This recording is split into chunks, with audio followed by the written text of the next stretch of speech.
नमस्कार, मैं हूं अविनाश जगनावत और आप देख रहे हैं हमारा खास कार्यक्रम हेलो डॉक्टर।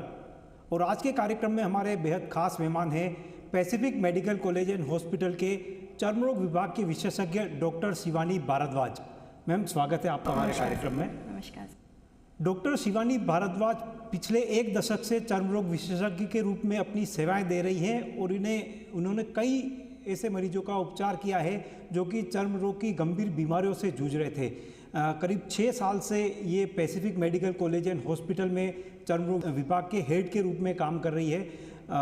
इनसे जानेंगे कि चर्म रोग बीमारी क्या होती है, कैसे इससे बचा जा सकता है और किस तरह से इन तमाम बीमारियों से बच के एक व्यक्ति खूबसूरत लग सकता है।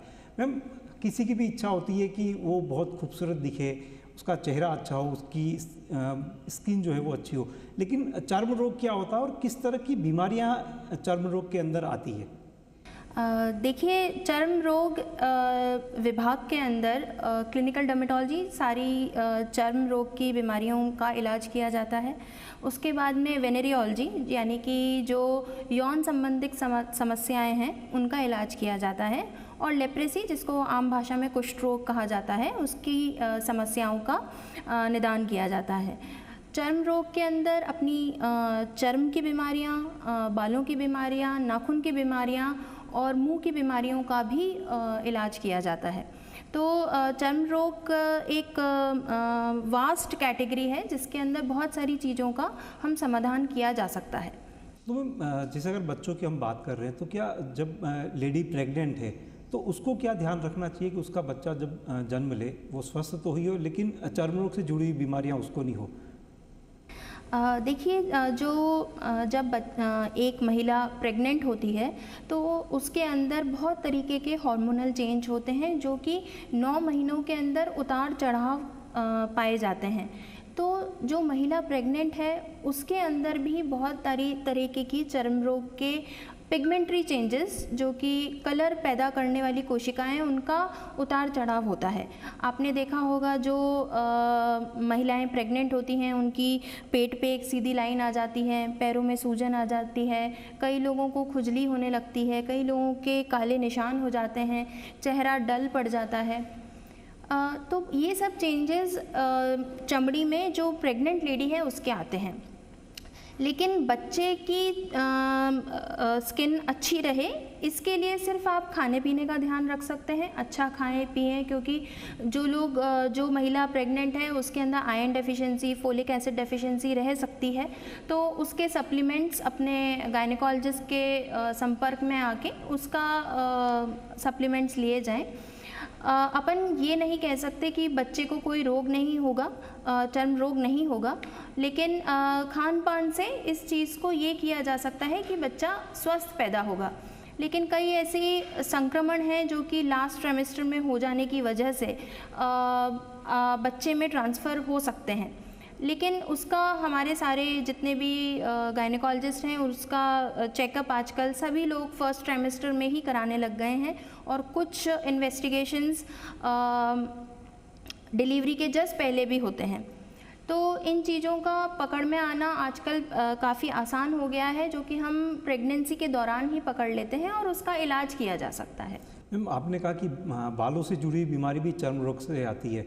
हर कोई चाहता है उसके बाल बड़े अच्छे हो, घने बाल हो, और बालों को लेके कई सारी भ्रांतियाँ भी लोगों में है।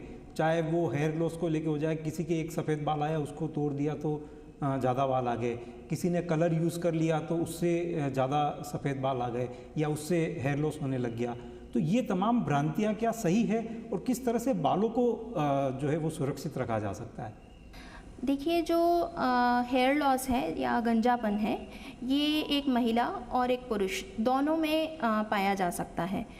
कुछ तरीके के हेयर लॉस डेफिशिएंसी की वजह से हो सकते हैं, जैसे आयरन डेफिशिएंसी है या थायराइड की प्रॉब्लम्स हैं, उस वजह से बालों का झड़ना हो सकता है। और एक तरीके की दूसरा हेयर लॉस या गंजापन हम आनुवंशिक रूप से देखा जा सकता है, जो कि जिस तरीके से आदमियों में हेयर लॉस होता है, आपकी जो हेयर लाइन है वो पीछे जा रही है, सेंट्रल पोर्शन है वो आपका गंजापन उसमें पाया जा रहा है। और औरतों में आनुवांशिक जो हेयर लॉस है वो डिफ्यूज़ पाया जाता है। जो उनका सेंट्रल मांग है, जो उनकी बीच की मांग है वो थिन हो जाती है और ये एरिया उनका गंजा होने लगता है। तो जो डेफिशिएंसी की वजह से है या थायराइड की वजह से जो गंजापन है, उसका इलाज काफ़ी आसान है, क्योंकि हम सप्लीमेंट्स ले सकते हैं, हम अपने एंडोक्रिनोलॉजिस्ट से मिलके थायराइड की दवाई ले सकते हैं और उस चीज़ को कम किया जा सकता है। बॉडी, इसको टीलोजन एफ्लुएम कहते हैं। बॉडी में किसी भी तरीके का स्ट्रेस हो, चाहे वो डेफिशिएंसी की वजह से हो, चाहे आप 2-3 महीने पहले बीमार हो गए हों, तो उसके अंदर हेयर लॉस होता है, क्योंकि अपनी जो बॉडी है वो जो अपन को फिज़िकल स्ट्रेस हुआ है उससे लड़ने के अंदर बिज़ी हो जाती है और जो कम ज़रूरतमंद चीज़ें हैं उसके ऊपर कम ध्यान देती है। तो उस वजह से हेयर लॉस हर कोई बड़ी बीमारी के बाद संभव है।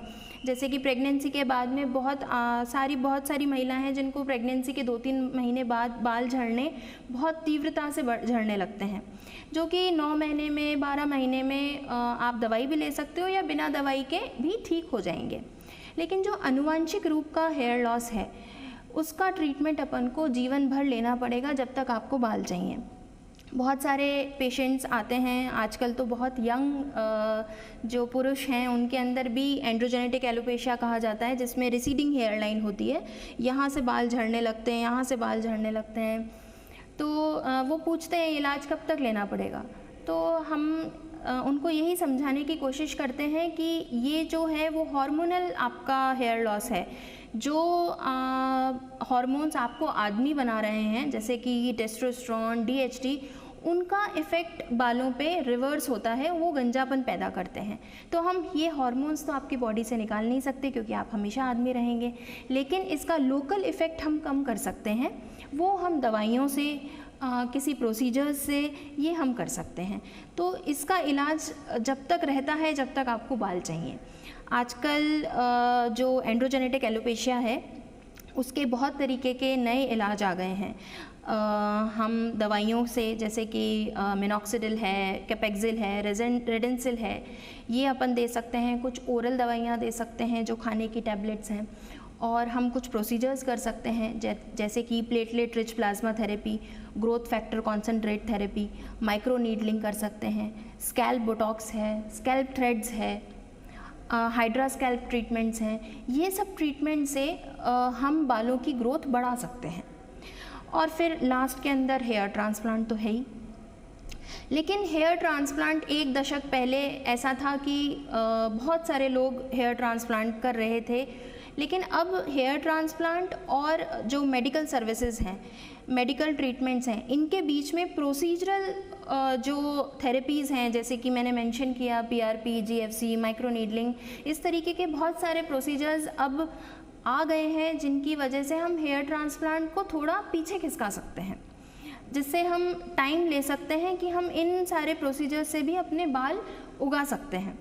तो एकदम से जंप ना करें हेयर ट्रांसप्लांट के ऊपर, और अपने त्वचा रोग विशेषज्ञ से सलाह मशवरा करके हम इस दूसरे प्रोसीजर्स के थ्रू 1 साल में, 2 साल में थोड़ा टाइम गैप लेके, ट्रीटमेंट लेके 2 साल के अंदर भी अपना बाल की डेंसिटी थिक कर सकते हैं। बट ये बात ज़रूर है कि जो ट्रीटमेंट है वो काफ़ी लंबा और लाइफ लॉन्ग चल सकता है, क्योंकि वो हार्मोनल है और वो उसका इफ़ेक्ट हमेशा रहेगा।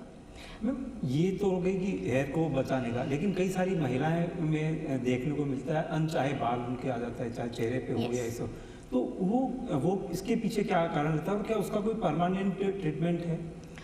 सर, जो अनचाहे बाल हैं, जैसे आपने मेंशन किया, ये हिर्सुटिज्म बोलते हैं, जिसके अंदर दाढ़ी की जगह, चिन की जगह, मूँछों की जगह, या इवन जो हाथ पैर हैं उनमें भी काफ़ी डेंसिटी हो जाती है। तो ये हम PCOD एक बीमारी होती है जिसमें अपनी ओवरीज़ के ऊपर इफ़ेक्ट होता है। उसके अंदर, ये बीमारी के अंदर बहुत सारे अनचाहे बाल आ जाते हैं, या फिर कुछ हार्मोनल प्रॉब्लम्स की वजह से अनचाहे बाल आ सकते हैं। तो इनको हम हटाया जा सकता है, या तो अपन जो बीमारी है रूट कॉज उसका साथ में ट्रीटमेंट लें, और उसके जो कि गायनेकोलॉजिस्ट के साथ में होगा, जो आपका ऑब्स गायनी का विभाग है उसको वो डील करेगा। पीसीओडी आपको है या कोई हार्मोनल प्रॉब्लम है तो उनसे सलाह मशवरा करके हम उसका हार्मोनल ट्रीटमेंट करेंगे। और साथ में आप चर्म रोग विशेषज्ञ के पास जाके जो अनचाहे बाल हैं उसका लेज़र हेयर रिमूवल होता है, जो डायोड लेज़र है उसके थ्रू हम अनचाहे बाल हटा सकते हैं। लेकिन हमारे पास बहुत सारी महिलाएं ऐसे आती हैं जिनको इस तरीके की कन्फ्यूजन है कि एक बार में बाल हट जाएगा, ऐसा नहीं है। जो अनचाहे बाल हैं उसकी भी सेटिंग्स होती हैं, लेज़र सेटिंग्स होती हैं और 5 से 6 सेटिंग्स के अंदर जो कि हर महीने के अंदर दी जाती हैं, आपके अनचाहे बाल 90% रिडक्शन हो जाता है। परमानेंट रिमूवल नहीं कहेंगे, मैं इसको लेज़र हेयर रिडक्शन कहती हूँ, क्योंकि 90% आपके बाल कम और फाइन हो जाएंगे, जो कि रह सकते हैं और दिखेंगे नहीं। 3-4 साल बाद आपके थोड़े बहुत बाल आ सकते हैं। हेलो डॉक्टर, में वक्त हो चला है एक छोटे से ब्रेक का। ब्रेक के उस पार भी हम डॉक्टर शिवानी भारद्वाज से वार्ता का दौर जारी रखेंगे।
ब्रेक के बाद आपका स्वागत है और हमारे साथ में जुड़ी हुई हैं पीएमसीएच के चर्म रोग विभाग की head doctor Shivani Bhardwaj. Ma'am, हम चर्म रोग की बात करें, लेकिन कई महिलाएं या पुरुष युवा भी है, उनके मुंह पे पिंपल्स हो जाते हैं। कई ऐसे होते हैं कि जिनकी उम्र से पहले ही झुर्रियाँ चेहरे पे दिखाई देने लगती है, कुछ के वाइट दाग जो है वो हो जाते हैं। तो ये जो बीमारियाँ हैं, ये इनके होने का कारण क्या है और क्या इनका कोई परमानेंट ट्रीटमेंट है?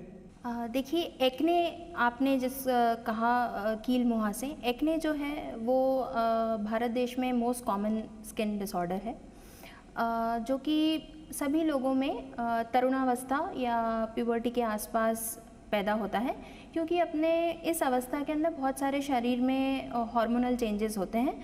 वही चेंजेस अपने चेहरे की जो ग्रंथियां हैं, जिनको पाइलोसेबेशियस ग्लैंड्स कहते हैं, उसके अंदर भी चेंजेस होते हैं, तो वो एक्टिवेट हो जाती हैं और वो हमको कील मुहासे पैदा करती हैं। कील मुहासे, मैं ये ना कहूँगी कि ये बीमारी है, लेकिन ये तरुणावस्था का एक भाग है। तो ये जो है, हमको इसका इलाज जो है वो इसलिए ज़रूरी है क्योंकि युवावस्था के अंदर जो पुरुष और महिला हैं, बच्चे अपनी स्किन को लेके बहुत कॉन्शियस होते हैं और कई बच्चे बहुत स्ट्रेस में रहते हैं कि उनका चेहरा ख़राब ना हो, तो इसलिए इसका ट्रीटमेंट बहुत ज़रूरी है। और इसका ट्रीटमेंट बहुत सारे आप कॉमन जो सोशल मीडिया इन्फ्लुएंसिंग जो बता रहे हैं कि आपको ये फेस वॉश यूज़ करें, ये सिरम यूज़ करें, इन पे न जाके आप किसी चर्म रोग विशेषज्ञ से सलाह मशवरा करके प्रॉपर इलाज लेना ज़रूरी है, क्योंकि इसका आपकी स्किन टाइप के ऊपर, आपके कोई हार्मोनल प्रॉब्लम तो नहीं है, इसके बारे में भी चर्म रोग विशेषज्ञ ही आपको गाइड करेगा और उसका लंबा इलाज, जिससे आपको लंबे समय तक आपका इफ़ेक्ट रहे, उसके लिए आपको गाइड करेगा। तो और जो बहुत ज़्यादा बड़े मुहासे हो जाते हैं उससे बहुत ज़्यादा काले या दाग रह जाते हैं या गड्ढे पड़ जाते हैं, जिनका इलाज और भी ज़्यादा मुश्किल होता है क्योंकि उसके अंदर अपन को CO2 लेज़र करना पड़ेगा, कुछ पील्स करने पड़ेंगे। तो इससे बेटर है जब कील मुहासे हो रहे हैं, जब वो छोटे हैं, तभी उनका इलाज किया जाए। फिर आपने झुर्रियों का मेंशन किया, तो हम जैसे जैसे हमारी उम्र बढ़ती है हमारे चेहरे में, हमारी बॉडी के अंदर कोलेजन डेफिशिएंसी होने लगती है। 23-24 के बाद भी हमारे हर साल हमारे चेहरे में, बॉडी में 1% कोलेजन लॉस होता है। तो उसके सप्लीमेंट्स के लिए उसके सप्लीमेंट्स अगर लें तो अपनी जो चेहरा है उसमें रिंकलिंग कम होगी। लेकिन जब रिंकलिंग हो जाती है या उसको कम करने के लिए हम बोटॉक्स के इंजेक्शंस ले सकते हैं, जो कि हर 6 महीने में उनका इफ़ेक्ट रहता है। जो बोटॉक्स है वो एक तरीके का न्यूरोटॉक्सिन है, जो कि हम अपने मसल्स के अंदर जो कि झुर्रियाँ पैदा कर रही हैं, जैसे ये फोरहेड लाइंस हैं, ये फरो लाइंस हैं, तो इन मसल्स को हम उस न्यूरोटॉक्सिन से रिलैक्स करते हैं, जिससे हमारा जो चेहरे के एक्सप्रेशंस हैं वो थोड़े कम हो जाते हैं और हमारी लाइंस आनी कम हो जाती हैं। ये हम इंजेक्शंस 25 की उम्र के बाद ले सकते हैं। लेकिन ये ज़्यादातर इंजेक्शंस वो लोग लेते हैं जो कि मॉडलिंग में या एक्टर्स हैं, क्योंकि उनका प्रोफेशन ऐसा है जिसके अंदर उनको सुंदर और यंग दिखना है। तो ये ज़रूरी नहीं है सबके लिए ज़रूरी है, लेकिन जो लोग बहुत ज़्यादा कॉन्शियस हैं और जो जिनके लुक्स बहुत प्रोफेशन के अंदर काम में आते हैं, जैसे मार्केटिंग है या मीडिया है, तो वो लोग इस तरीके के इंजेक्शंस लेके अपनी जो चेहरे की आयु है उसको कम कर सकते हैं। फिर आपने पूछा सफ़ेद दाग की बीमारियां, जिसको आम भाषा में सफ़ेद दाग कहते हैं, उसको ल्यूकोडर्मा या विटिलिगो कहा जाता है। इसका इलाज बहुत दिनों से, दशकों से चला आ रहा है। कुछ लगाने की दवाइयाँ हैं, कुछ खाने की हैं, कुछ फोटोथेरेपी है। आजकल नई दवाइयाँ भी आ गई हैं। पहले कुछ इस तरीके के इलाज होते थे कि जो सफ़ेद दाग है उस पर पेंट लगाओ, फिर धूप में दिखाओ। उसके कुछ साइड इफ़ेक्ट हैं कि ब्लिस्टरिंग हो जाती है, लोगों ने ज़्यादा दिखा दिया भाई धूप के अंदर, तो उससे नुकसान हो गया। तो आजकल नई दवाइयाँ हैं जैसे टोफास्निब है या इस तरीके की आजकल नई दवाइयाँ आ गई हैं जिससे आपको ज़्यादा इफ़ेक्ट पड़ेगा, तो वो आपको चर्म रोग विशेषज्ञ आपको गाइड करेगा। उसके बाद में हम सर्जरी पे आए तो आजकल नई सर्जरी आ गई हैं। जैसे पुरानी सर्जरी थी सक्शन ब्लिस्टर ग्राफ्टिंग या पंच ग्राफ्टिंग, आजकल नॉन कल्चर्ड मेलानोसेल ट्रांसफ़र होता है। उसके थ्रू हम जो कलर पैदा करने की कोशिका है उसको डोनर एरिया से लेके उसको प्रोसेस करके और जो सफ़ेद दाग हैं उसके ऊपर लगाते हैं, तो उससे कलर पैदा ओवर 3 मंथ्स कलर पैदा होना शुरू हो जाता है। तो इस तरीके की पद्धतियाँ पुराने तरीके से और नई तरीके से बदलते दौर में अब बहुत सारे इसके इलाज संभव हैं। ये चर्म रोग से जुड़ी हुई बीमारियां हैं, ये एनवायरनमेंट लगातार बदल रहा है। अभी भी देखिए गर्मी में बारिश आ रही है, इस तरह से जो बदल रहा है, या हम एसी में बैठे हुए और फिर एकदम से गर्मी में हम बाहर आ गए, धूप में बाहर आ गए, तो क्या एनवायरनमेंट का भी इसके ऊपर प्रभाव पड़ता है और उससे किस तरह से बचा जाए? बिल्कुल सर, आजकल जो हमारा एनवायरनमेंट है वो काफ़ी चेंज हो गया है, क्योंकि ओजोन लेयर कम हो गई है, अल्ट्रावायलेट रेज आ रही हैं। तो जो पहले का जो एक्सपोजर था, यूवी एक्सपोजर, उससे जो आजकल की जो पॉपुलेशन है वो काफ़ी ज़्यादा एक्सपोज्ड है। इवन जो हम लाइट्स और ट्यूब लाइट्स और सीलिंग लाइट्स यूज़ करते हैं उसमें भी कुछ अमाउंट में यूवी एक्सपोजर है। तो एक तो हम इसके लिए ये कर सकते हैं कि जो 10 से 2 के बीच की जो धूप होती है उसमें सबसे ज़्यादा यूवी कंटेंट होता है, तो इस टाइम पे हम कुछ चेहरा कवर करके हम बाहर जाएं। सन एक्सपोजर के लिए हम SPF सन प्रोटेक्शन फैक्टर जो आता है, जिसको सनस्क्रीन के अंदर पाया जाता है, तो सनस्क्रीन आप हमेशा लगाएं। लेकिन सनस्क्रीन जो है 2-3 घंटे ही रहता है चेहरे के ऊपर, तो हर 2 से 3 घंटे के अंदर इसका रीएप्लीकेशन करना पड़ता है।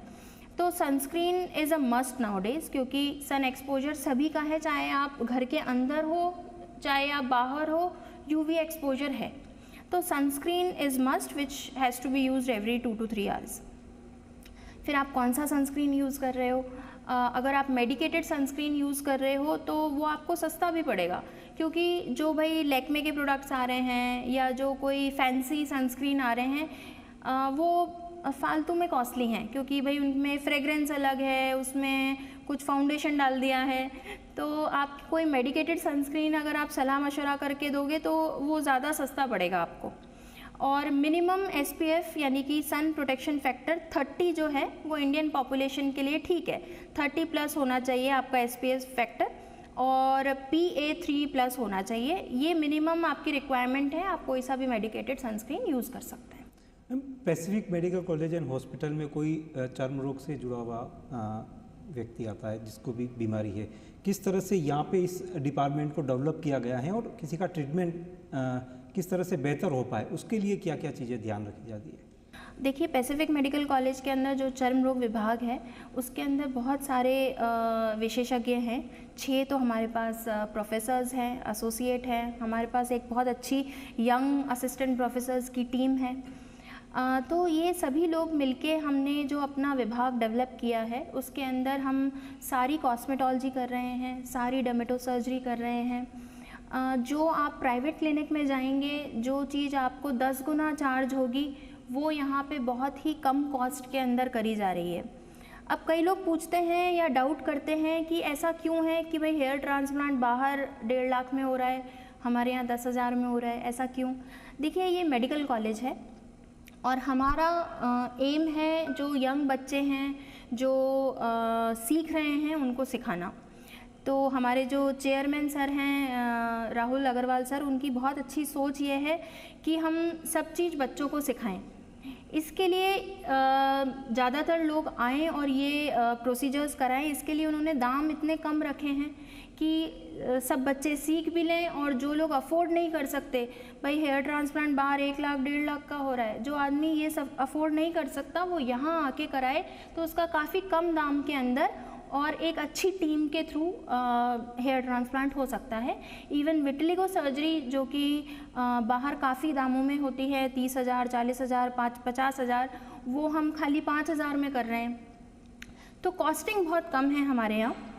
उसका कारण ये है कि हम बच्चों को सिखाना चाहते हैं जो हमारे यहाँ ट्रेनिंग ले रहे हैं, तो उनका भी फ़ायदा हो रहा है और जो पेशेंट्स हैं उनका भी फ़ायदा हो रहा है।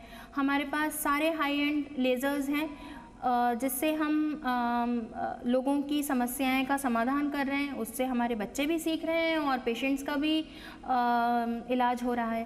तो ये जो सोच है ये बहुत ही अच्छी है।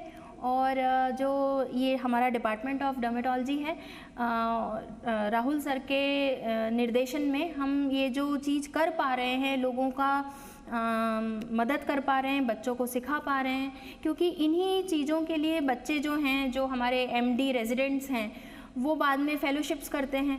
भाई बोटॉक्स के, फिलर्स के आप ट्रेनिंग ले रहे हो, हेयर ट्रांसप्लांट की ट्रेनिंग कर रहे हो, विटिलिगो सर्जरी की ट्रेनिंग कर रहे हो, लेकिन वो हम सब यहीं कर रहे हैं, तो उनको ये सब ट्रेनिंग लेने की बाद में ज़रूरत नहीं है।